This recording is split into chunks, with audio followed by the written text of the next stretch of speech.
Pasukan Rusia meluncurkan bantuan pada wilayah terpencil di Lysychansk, Republik Rakyat Lugansk. Dalam video yang dirilis Kementerian Pertahanan Rusia Rabu 20 Juli 2022 memperlihatkan proses pendistribusian bantuan tersebut.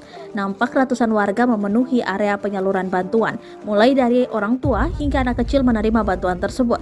Sebanyak 10 ton bahan makanan dan alat kebersihan di daerah terpencil Lysychansk dijangkau oleh konvoi kemanusiaan. Wilayah ini disebutkan belum pernah tersentuh oleh bantuan.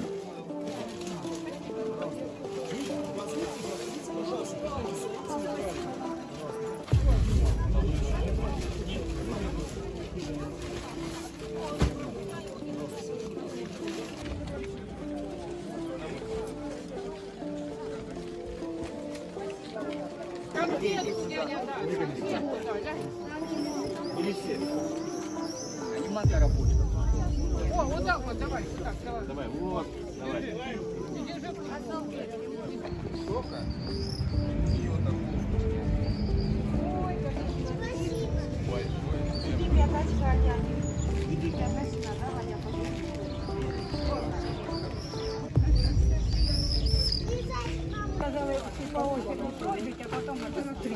Ага, спасибо.